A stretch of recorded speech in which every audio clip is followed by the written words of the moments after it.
Hello and welcome to the first show of our new season on What It Takes, a program where we talk to experts, change makers, and everyday people who are working to make our region and our world a better place. I'm your host, Tom Landon. My guest today has traveled from Richmond and has squeezed us into her very busy schedule as she visits schools in the area. Mrs. Jillian Balow was appointed as Virginia's 26th Superintendent of Public Instruction by Governor Younkin. I'm thrilled to have her with us today and look forward to getting to know her. Thank you for coming, Madam Superintendent. Thank you for having me, Tom. It's a pleasure. And we got to spend some time, just me observing you in action today as you visited Hurt Park Elementary in Roanoke, and that was a lot of fun. We'll talk about that as we get going, but I always just like to start. I mean, you're new to us here in Virginia. Welcome, first of all, but also tell us about your background. How did you end up as the State Superintendent of Virginia? Yeah, so here from Richmond via Wyoming, where I served as the State Superintendent, an elected position in Wyoming for 7 years. I stepped down to serve in Governor Younkin's administration as the appointed State Superintendent of Public Instruction. And I'll tell you, a year ago, there were lots of conversations in Virginia happening about an election in November for governor of Virginia, and those conversations were being heard throughout the nation, and especially when it comes to education. Virginia in so many ways is a bellwether for education for the rest of the nation, and it's very, very exciting to be a part of that leadership in moving education forward in Virginia and really the nation. And this morning at Hurt Park, I could tell when you were in front of a classroom reading some stories, you're very, very comfortable. What's your background in education? Yeah, so my heart and my decision-making mind is always that of a teacher. I started as a classroom teacher in Wyoming and started in rural education, actually. I was in a K through 12 building, and my husband was the principal. I was the language arts teacher for grades 7 through 12, and in that school, as the teacher, sometimes I shoveled walks and served lunch, and that's what we do in a rural school. Then I moved back actually to my alma mater and taught high school English at my alma mater in Wyoming. And then I entered the policy world. I've been working with children and families my entire career in different capacities. I've always had a penchant for policy, a little passion for the politics side of it. And so I've always dabbled a little bit, and now I am, I'll say a little deeper than knee deep in politics, policy, and education, and it's a good place to be. And also adjusting to a move across the country to a different place. We're out here in Southwest Virginia. We cover the area that goes all the way to the western tip of the state. We may feel a little more familiar to you in some of our divisions because of the rural nature, but you're now in charge of a system and a big bureaucracy that is more than, I can imagine. What's been the adjustment from Montana Wyoming. to Virginia? I'm sorry, did that twice, didn't I? It's all good. Why, there's those square states. I'm a social studies teacher. I know the states. I do know my states. So difference, and I have Wyoming written right here, but Wyoming and Virginia, as you've moved here, yep. What have you noticed that you have to notice to function in your position? Yeah, well, it would be naive to think that you can just scale up, right? That say we're making the same decisions just with more people and a bigger impact, because it just doesn't work that way. The dynamics of Richmond with urban education, suburban education, town education, and rural education, as well as so much more diversity across the state of Virginia, has really been something that I've enjoyed learning about, first of all, and also, all of the dynamics within just sort of that big umbrella create just a different playing field for making decisions, different stakeholder groups, and it's been really enjoyable so far to just understand the dynamics and include the stakeholders in the decision-making process.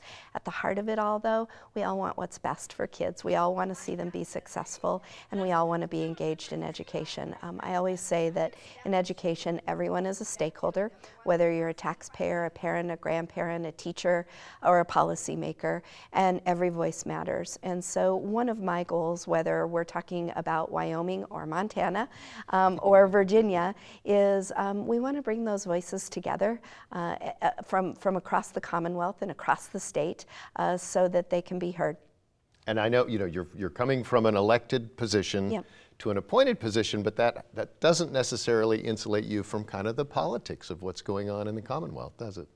Yeah, it doesn't, and sometimes that's fortunate because you can use that to your advantage to get great things done. Governor Younkin had, a historic investment in education. This General Assembly, his day one game plan, and really his campaign platform were mostly about education, about empowering parents, recognizing teachers, restoring excellence in education, and those. Even though the platform for delivering some of those messages may seem political, they are goals that we all share for our kids, and we get to use the political platform as a lever to get things done.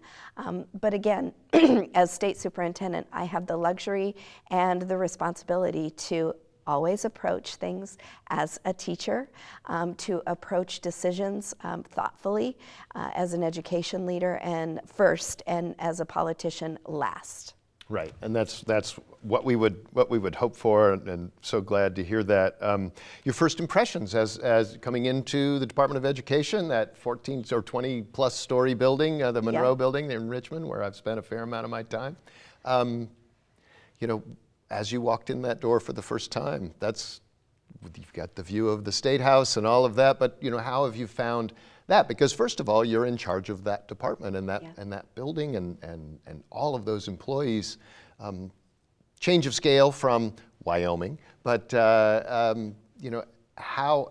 how has that been for you, just sort of getting acclimated to Richmond and who's who and everything else? Yeah. Well, you're right in that I feel a little more at home in Roanoke and Southwest Virginia. It just, with everything from the landscape to the pace and the energy in the communities, it feels a little more like home than Richmond. Nonetheless, we are really enjoying Richmond. My family moved across country with me, and my son is in K-12 public schools, and so we are experiencing Virginia as neighbors, as parents, as students, and as a policymaker in the system. And so it's, in terms of walking into the office in Richmond the first day, of course, it's kind of like going to school on the first day. It is that, yes, it's that time of year where we're returning to school and we have the butterflies in our stomach, whether we're a teacher or a parent or a student, and I felt the very same walking in. But then as soon as you get to know the people, the players, and start talking about your passion, what you're passionate about, which for me is always education, always children and families. There's so much common ground, and many of the conversations are familiar. We have great leaders in education across the Commonwealth. We have wonderful teachers. We have wonderful families and great students, and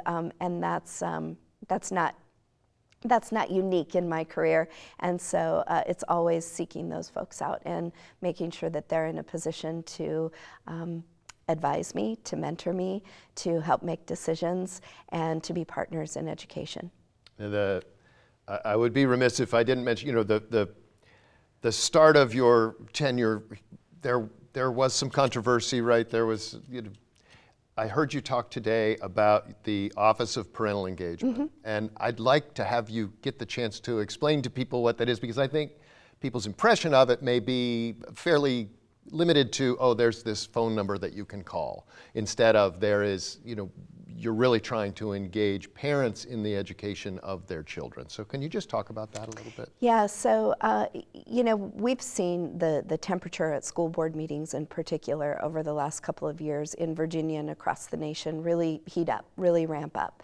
And it breaks my heart to see school board meetings with temperatures raised, with parents that feel hopeless and voiceless, and with school board members and education leaders feeling the same, feeling voiceless and hopeless.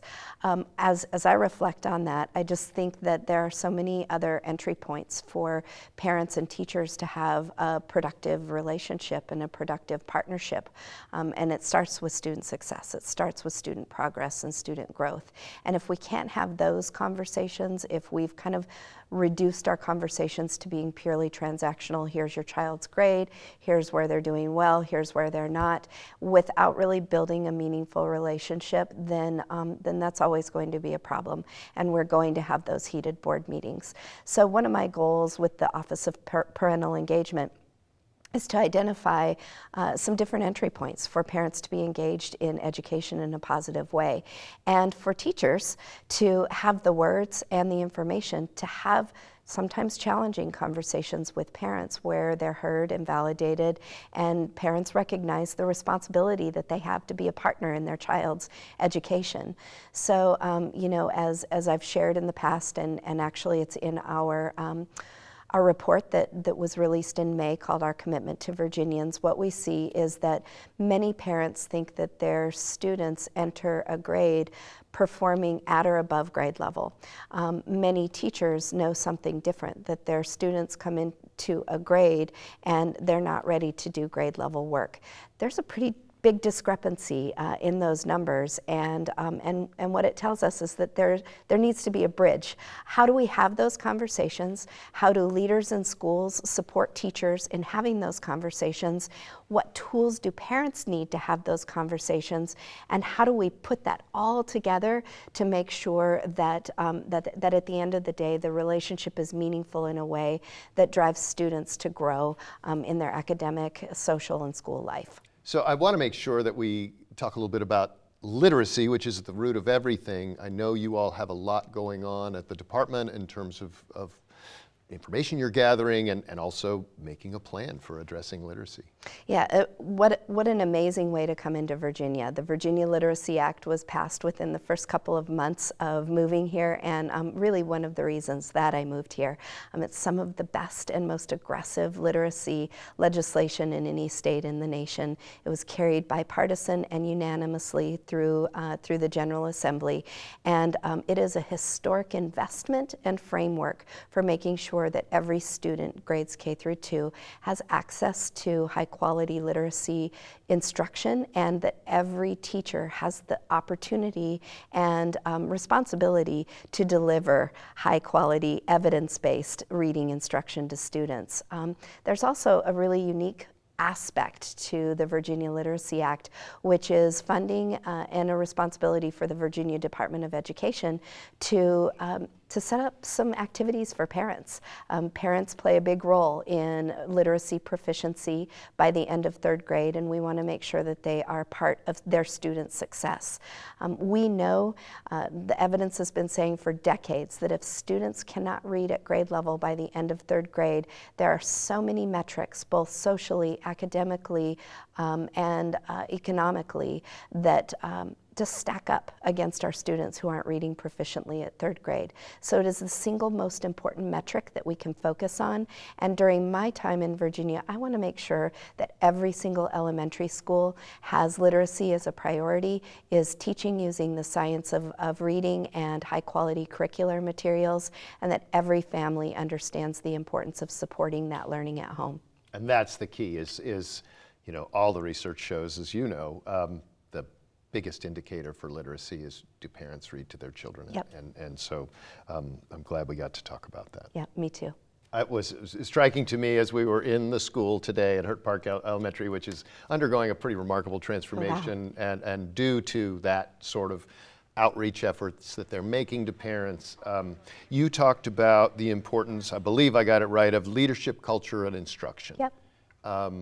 And how, you know, as former classroom teacher, I would see those parents, some of them who would come in October for the 1st grade report to talk about the grades, but I didn't talk to them much other than that, generally. Yeah.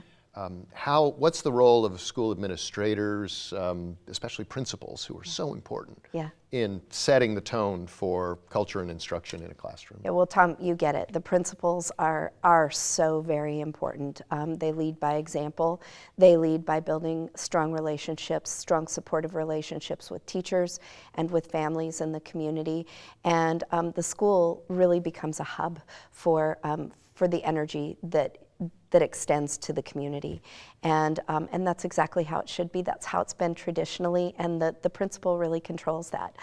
They're the safety valve as well as sort of the open the water and let it flow valve, and both of those are good things at different times.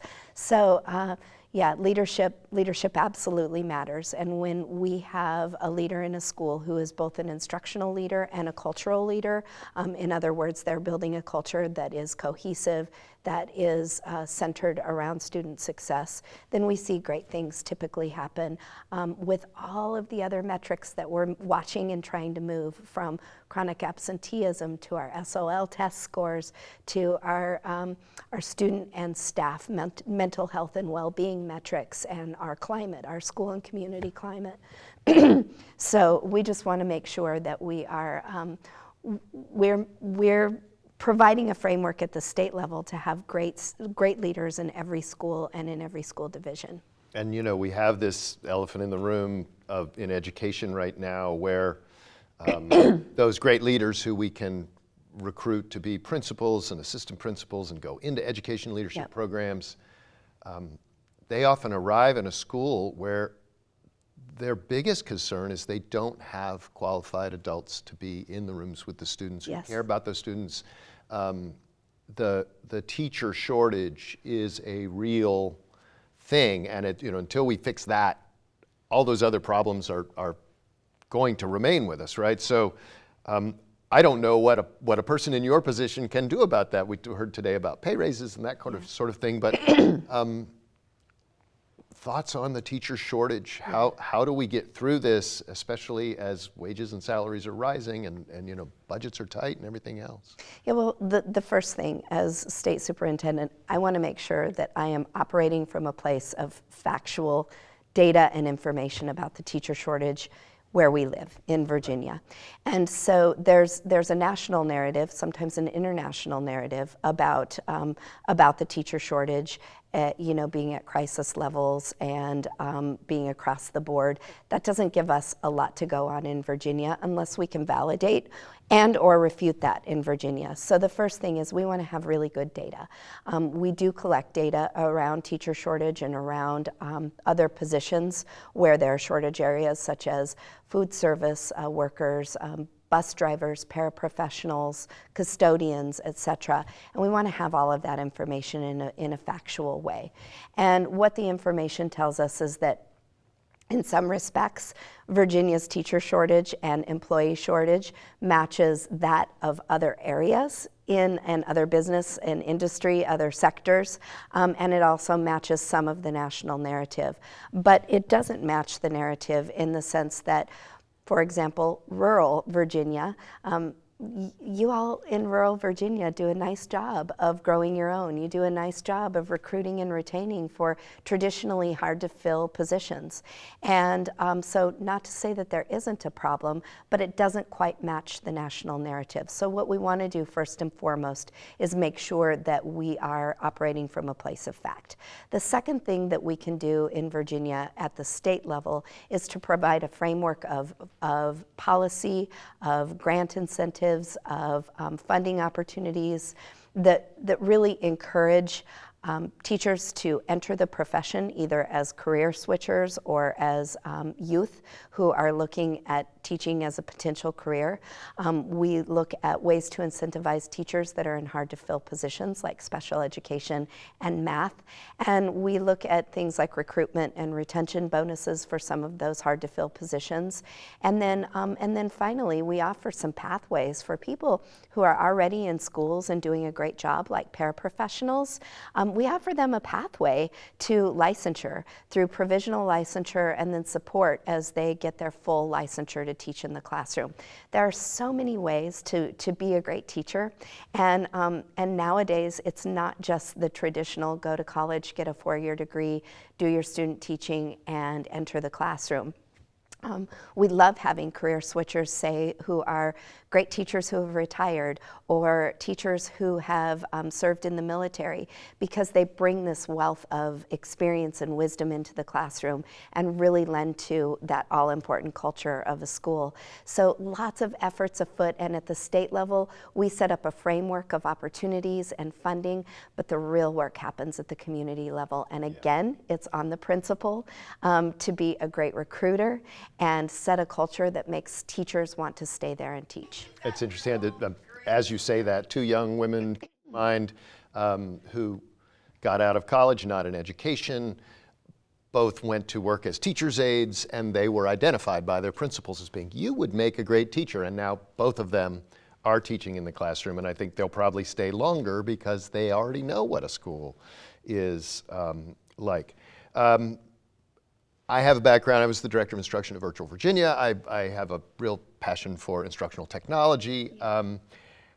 So I would be remiss if I didn't ask, what do you think the role in addressing a lot of these issues are in terms of technology? Technology by itself doesn't solve a problem, but you've come into a state that has a pretty robust online learning system that has been in development for many years. Have you had a chance to kind of dig into that at all and learn what they're doing? And what's the role of technology in education for you? Yeah, well, we saw technology in education really boom. And I apologize for my hoarse voice. Okay. You were with me. You've been talking all day already. I was yelling about purple people to three classes of first totally graders. understandable, and I think our viewers all understand. Not yelling so at first right. graders, yelling to them as I was reading a book. So no I apology apologize. necessary.